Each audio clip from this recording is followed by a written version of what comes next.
শেষ মার্কা কি?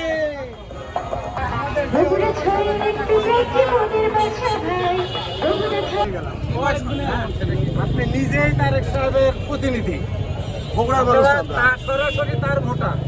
বগুড়া ৬ এই সদর উপজেলার যে উপনির্বাচন হতে যাচ্ছে, এই উপনির্বাচনে এর আগে যখন ১২ ফেব্রুয়ারি নির্বাচন হয়েছে, সেই ১২ ফেব্রুয়ারিতে এই আসনের নির্বাচন করেছেন বিএনপির চেয়ারম্যান জনাব তারেক রহমান। সেই তারেক রহমান সাহেবের এই সিটে নির্বাচন হচ্ছে উপনির্বাচন আগামী ৯ তারিখ, অত্যন্ত গুরুত্বপূর্ণ।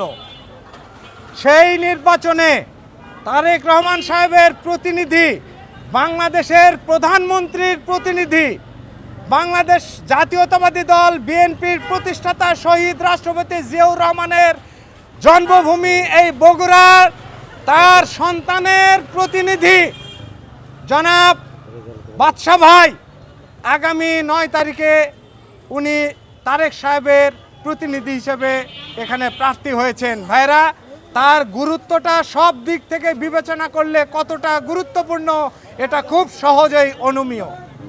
এখানে ভোট আসলে অনেক প্রার্থী অনেক মার্কা নিয়ে আসবেন।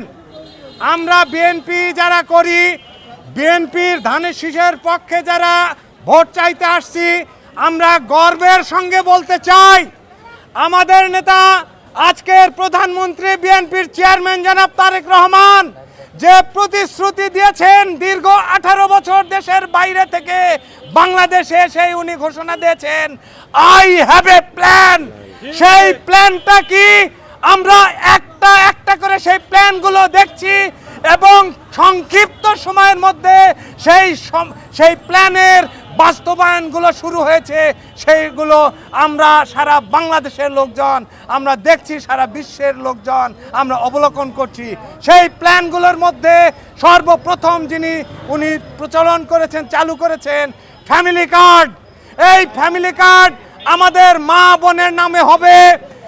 উদ্দেশ্য হচ্ছে মা বোনকে যেন কোনো অবস্থাতেই পিছিয়ে পড়তে না হয়, তারা অর্থনৈতিকভাবে স্বাবলম্বী হবে, মাথা উঁচু করে সমাজের বুকে দাঁড়াবে। এটা হচ্ছে আমাদের ইসলামিক শিক্ষা, যে মা বোনকে সর্বোচ্চ সম্মানে অধিষ্ঠিত করা।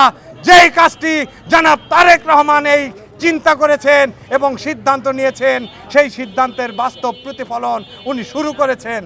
এরপর আসছে কৃষক কার্ড। বাংলাদেশের প্রত্যেকটি কৃষক যারা, প্রত্যেকের নামে একটা করে কার্ড ইস্যু করা হবে।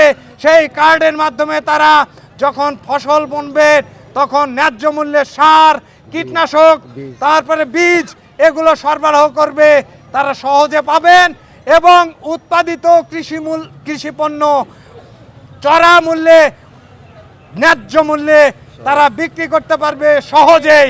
এই বিষয়টি নিশ্চিত করবে, যেটা অতীতে বাংলাদেশে কখনো হয়নি। কৃষকরা সবসময় বঞ্চিত হয়েছে। এরপর আসছে স্বাস্থ্য সেবার জন্য স্বাস্থ্য কার্ড।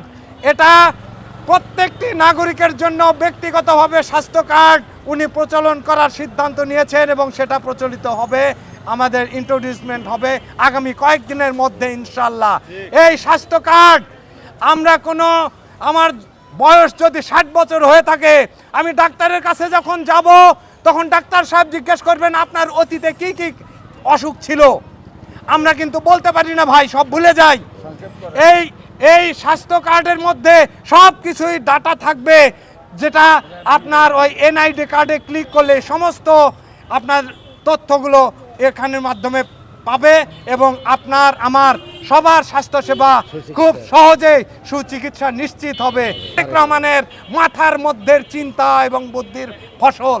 তাই আগামী দিনে এই তিনটা, অন্য সব কিছু বাদ দিলাম, এই তিনটা ইস্যুতে যদি আমরা মানুষের সাথে কথা বলি, আমি নিশ্চিত করে বলতে পারি কোনো মানুষ ধানের শীষের বিপক্ষে যাওয়া তো দূরের কথা, সবাই ধানের